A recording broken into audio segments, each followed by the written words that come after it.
most important thing that we fight for is maintaining some sense of normalcy in what is a very abnormal situation. I do have to fight misinformation, trying to convey the fact that this is a disease that she has to live with for the rest of her life. You always have that constant sense of worry of what if something bad happens. You don't get a reset, you don't get a do-over, you just deal with it.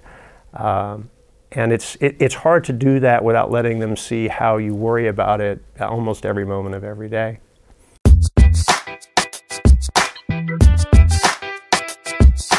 Type 1 diabetes is called an autoimmune disease where the body has attacked the tissues that produce insulin, which is the critical hormone to get nutrition into the cells of your body. Their body doesn't break down their food like the people without diabetes do.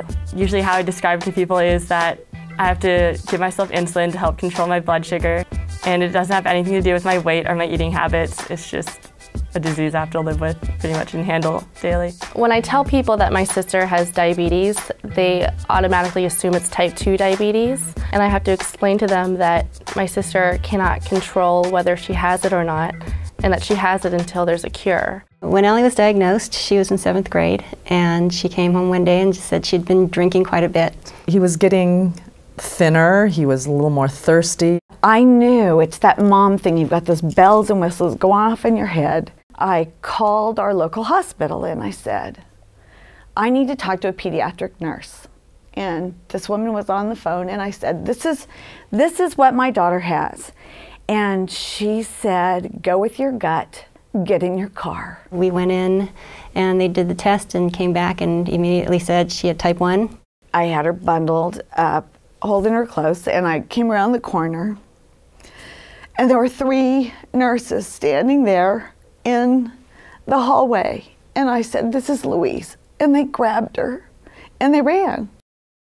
I remember very clearly that I was sitting in the doctor's office and the only thing I could think of was making the pain stop. He was taken into the ER and really sick, and they were trying to get an IV in him, and his veins had all collapsed because he was so dehydrated by that point. I looked up and I noticed that the nurse that was trying to get the IV into her had tears rolling down her face.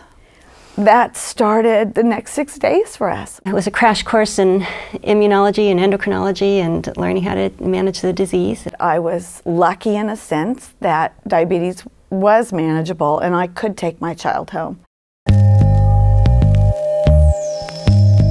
I always worry about what happens at night when he's not more able to control things. If he goes into a low and there's nobody there, what happens? You react to the high blood sugars, to the low blood sugars. It takes all your control away. It's difficult. It's like, what about those complications down the road? 17 years now, we don't know what's going on inside of her body, hidden there. You know, the retinopathy, the eye disease, the kidney disease, the circulatory, all of those things that are going on we don't know about. You can't outgrow diabetes. It stays with you because that's what JDRF is doing. They're trying to find a way to outgrow diabetes. They're trying to find a way to get rid of it. Being a part of JDRF for me and my family has motivated us to keep fighting for that cure and raising awareness. The promise my parents and I made when I was diagnosed, on my end, keep myself as healthy as possible so that one day when there is a cure, I will be fit and my body will still be in great shape. And my parents have fought and worked tirelessly with JDRF to work towards that goal of a cure.